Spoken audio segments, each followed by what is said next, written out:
ஆண்டவராகிய இயேசு கிறிஸ்துவின் இனிய நாம் மையப்படுவதாக நாளிலும் உங்கள் யாவரையும் பார்ப்பதிலே மிகுந்த சந்தோஷம். புதிய மாதம் வேறு வரப்போகுது, 10ஆம் மாதம். பயங்கரமான ஒரு பிஸியான ஒரு டைமில் நம்ம ஓடிட்டுருக்கோம்.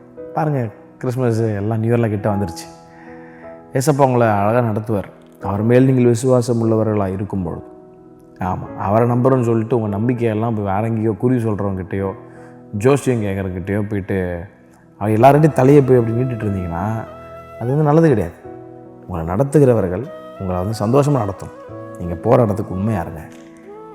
அப்போது கர்த்தர் உங்களை ரொம்ப அழகாக அவருடைய வார்த்தையை நம்பிடுங்க. அவருடைய வார்த்தையை நம்புகிறவர்களை அவர் ஒருபோதும் கைவிட மாட்டார். ஆமாம், எந்தெந்த இடத்துக்கு கொண்டு போகணுன்றது அவருக்கு தெரியும். ரொம்ப அழகாக நடத்துவார். அதன் காலத்தில் எல்லாவற்றையும் நேர்த்தியாக செய்வார். சிரிக்க ஒரு காலம் உண்டு, அழ ஒரு காலம் உண்டு, நடுவதற்கு ஒரு காலம் உண்டு, நட்டதை பிடுங்குவதற்கு ஒரு காலம் உண்டு. எல்லாத்துக்கும் ஒரு காலத்தை வச்சுருக்கு. அந்தந்த காலத்தில், ஃபார் எக்ஸாம்பிள், உங்கள் தாயின் கருவிலிருந்து நீங்கள் வெளியே வரீங்க. நீங்கள் வெளியே வந்த நாள் முதல் இவங்க உங்களுக்கு இப்படி தான், இந்த நாட்கள் இப்படி இருப்பாங்க, இவங்க உங்களை கல்யாணம் பண்ணுவாங்க, இவங்க ஃப்யூச்சர் இப்படி இருக்கும். இன்னும் சொல்ல போனால் நம்ம என்னைக்கு டெத், இந்த டேட் எல்லாத்தையும் அவர் டிசைன் பண்ணி வச்சுருக்கிறார். அவருடைய பிளானில் இருந்து ஒன்று கூட மாறவே மாறாதுங்க. நம்ம தான் சில நேரத்தில் ஃப்ரீ வில்னால நம்ம இது தேவையில்லைன்னு சொல்லி வேறு வழியாக போகிறோம். ஆனால் அதன் காலத்தில் எல்லாவற்றையும் நேர்த்தியாய் செய்கிற தேவன். இந்த காலவேளையில் ஏன் எனக்கு எப்படி நடக்க மாட்டேங்குது, ஏன் அவங்களுக்கு அப்படி நடக்குது, ஏன் எனக்கு நடந்திருக்கலாமே அப்படின்னு சொல்லி நம்ம துக்கப்பட்டு இருக்கிறோமே தவிர, கர்த்தர் அவரை நம்பி இருக்கிற எனக்கு அவர் கண்டிப்பாக நன்மை செய்வார், அவர் எனக்கு கண்டிப்பாக தீமை செய்ய மாட்டாருன்ற நம்பிக்கை எனக்கு இல்லாமல் போயிடுச்சு. நம்மளுக்குள்ளே அவங்களுக்கு நடக்குது, இவங்களுக்கு நடக்குது, எல்லாருக்கும் நடக்குது. கர்த்தர் உங்களுக்கு ஏற்ற நேரத்தில் அவர் செய்வார்ன்ற நம்பிக்கை எனக்கு ஏன் இல்லாமல் போயிடுச்சு?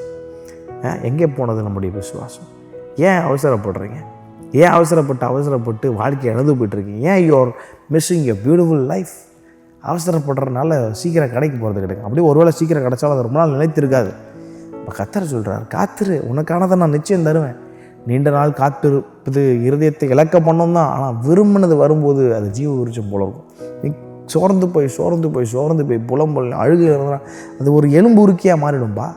நீ கர்த்தர் மேல் நம்பிக்கையார். அவர் அதன் காலத்தில் என்னென்னத்தை செய்யணுமோ அவர் ரொம்ப அழகாக அவர் டிசைன் வச்சுருக்கிறார். அது கண்டிப்பாக நடக்கும்னு கர்த்தர் சொல்கிறார். ஒருவேளை இந்த ஆன்சருக்காக ஒருவேளை பல நாட்களாய் காத்து கொண்டிருந்த அன்பு சகோதரியா, பிள்ளைனுடைய வாழ்க்கை இப்படி ஆயிடுச்சு, இப்படி நடக்க மாட்டேங்குதே, இப்படி அடைக்கப்பட்டிருக்குதே, கர்த்தர் எல்லாத்தையும் நேர்த்தியாக ஏற்ற நேரத்தில் செய்வார். உங்கள் கர்ப்பம் திறக்கப்படும், உங்கள் பிஸ்னஸ் வாசல் திறக்கப்படும். அதை குறித்து கவலைப்படாதீங்க. உங்கள் குடும்பத்தில் சமாதானத்தை கர்த்தர் தருவார். உங்கள் பிள்ளையை கர்த்தர் பேச வைப்பார்.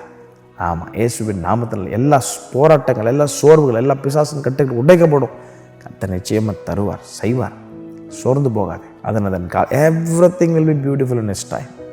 ரொம்ப அழகாக டிசைன் பண்ணி வச்சிருக்கிறார். அதை காத்திருந்து பெற்றுக்கொள்ளுங்கள். கர்த்தர் தாமே உங்களை யாரையும் ஆசீர்வதிப்பாராக. ஆமென்.